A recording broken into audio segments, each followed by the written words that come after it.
Right, Luke, Ken, good to see you. We're in the comfort of a warm pub, blustery outside, and Burnley sort of blew us away to some extent this afternoon.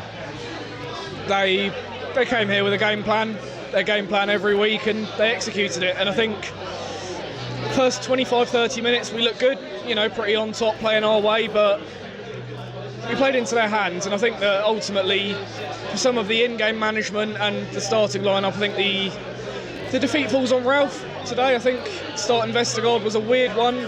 The change to 3-4-3 at the end was weird. It's a shame. It's a learning experience for us, but it's a missed opportunity. Yeah, I mean, Luke mentions that Bednarak wasn't in the team, nor was Redmond. Did we miss him today? Yeah, very well. I think we did miss Redmond. I think he's been a very good player for us, hasn't he, recently? And I thought Buffal did really well. And I reckon myself that kind of like changed the game when he went.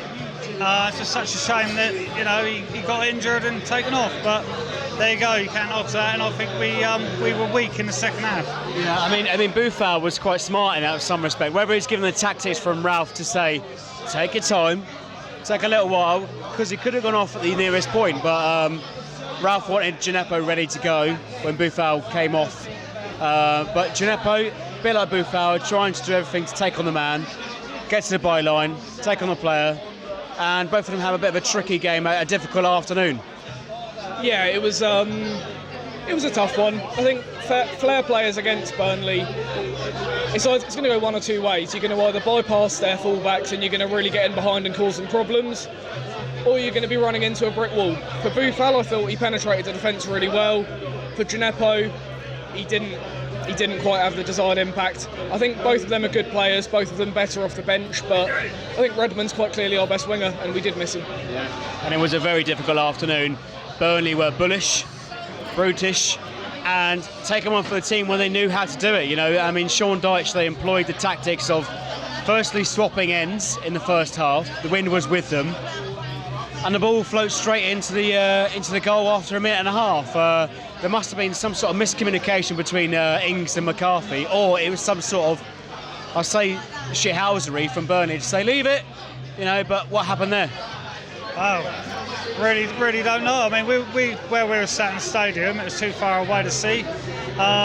We see some video evidence. It just looked like it went straight in from the corner, but it was too early. It was one of those goals where it's too early in the game to predict what the outcome is going to be. But overall, I think Danny Ings scored an excellent goal. But then again, Burnley, their goal was excellent as well. So overall, I wish it was a draw, but we just didn't do it. Yeah, I mean, to be honest, Saints didn't allow our heads to drop when we conceded a goal in the first minute. Danny Ings, a great strike, making some space out of nothing. Venomous strike, bottom corner, Pope no chance, 1-1, and we're in the ascendancy going into half-time. Yeah, I mean, whenever he picks the ball up nowadays, you think he's going to test the keeper at the very, very least, and it was a fantastic finish. I think that he's very, very good at creating space for himself with the ball or without the ball, and to shift it onto his right foot and curl the ball around bodies into the bottom corner.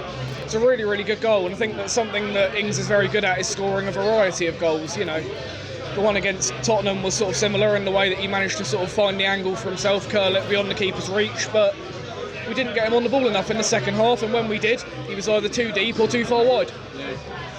I mean, let's bypass Vydra's goal. It's a great strike, but this afternoon, all of us, especially in that itching corner where I was sat, claiming for that handball. I think Simon Hooper this afternoon reluctant to go to VAR.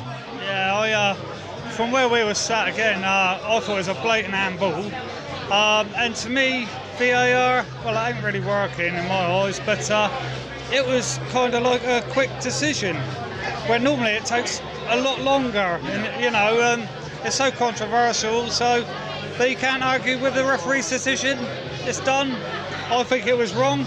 But Burnley fans will say happy days, won't they? So that's one of them, innit? It'll go on forever. And it's 7 attempts now against Burnley that we've failed to beat them. A couple of draws, a couple of defeats in there as well. But it's not the end of the world though this afternoon. Next week though we've got to target a win at home to Villa. Yeah, I think that this period of fixtures where on paper we're looking at being the favourites, and most of them is going to define what our ambitions are for the season. It was only the other week that we were looking sort of over our shoulders. A couple of weeks ago we were looking up at the table and thinking, can we push for Europe? We'll find a lot about we'll find out a lot about the squad and Hasenhüttl and the ambitions for the season in the next few weeks, because Villa, West Ham, Norwich, Newcastle, these teams, if we want to be pushing into the top 8, top 9, we've got to win these games. But it's easier said than done, and with Saints, the winnable games tend to be the ones that we slip up on, and today's the perfect example of that, isn't it? Thanks so much, chaps. Cheers.